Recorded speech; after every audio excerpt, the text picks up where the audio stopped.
Teší ma. Moje meno je Erik. Ja som zo Slovenska tiež, ale žijem v Anglicku. A naozaj som kresťan, ktorý uveril v Ježíša Krista naozaj. Chcel by som pozbudiť každého naozaj, ktorý bude počúvať tento video naozaj, že Ježíš je reálny a skutočný a že naozaj túži prebývať v nás. A naozaj, že on chce naozaj manifestovať svoju moc skrze nás, aby ľudia videli naozaj, že Ježíš je reálny. A za to naozaj chcem ťa pozbudiť, brat, sestra, naozaj tí, ktorí počúvate toto video, naozaj, že naozaj Ježiš chce naozaj, aby si sa nastavil, aby prúdil skrze tvoj život a skrze môj život naozaj. Naozaj ľudia naozaj chcú vidieť naozaj reálne veci, naozaj, že Ježiš je živý.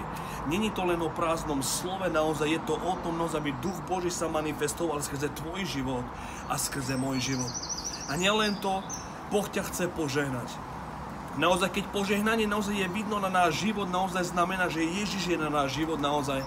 A keď požehnanie je vidné na naše životy, naozaj ľudia vidia Boha, halelúja. Za to naozaj sa ťa chcem pozbudiť naozaj, aby si hľadal Ježíša Krista naozaj. Poviem to, čo Ježiš povedal.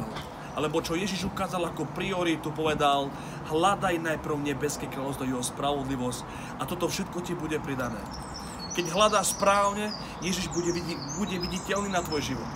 Keď hľadáme zlé, Ježiš není viditeľný a není oslávený. Naozaj chcem, aby si naozaj skúmal svoj život naozaj, či naozaj tvoj život je naozaj zakorenený v Ježíša Krista a či naozaj nasleduješ tie správne princípy. Keď áno, naozaj Ježiš musí byť reálny, naozaj musí byť skutočný a viditeľný. A za to naozaj hľadaj ho naozaj. A neuspokoj sa naozaj len s tým, že chodíš do cirkvi a ideš domov.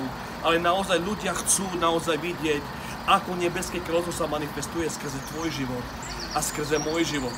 Za to Ježíš zomrel, aby si manifestoval jeho moc. Za to Ježíš zomrel, aby jeho požehnanie bolo viditeľné na tvoj život. Za to Ježíš zomrel, aby jeho život prúdil skrze teba. Lebo naozaj on sa chce osláviť skrze človeka.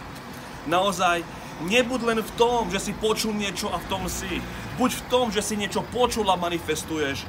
A za to naozaj ti prajem naozaj zo srdca, naozaj, aby si naozaj do toho išiel naozaj z celého srdca a naozaj, aby si naozaj bol vyriešovateľ problémov pre druhých. Aby si naplňoval potreby pre druhých. Ale aby si to naplňoval, najprv musíš ty byť naplnený.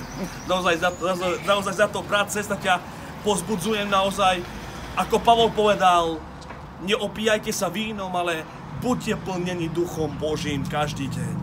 Boh vás žehnaj. A modlím sa za vás, aby vás Ježiš žehnal. V mene Ježiša Krista sa modlím. Amen.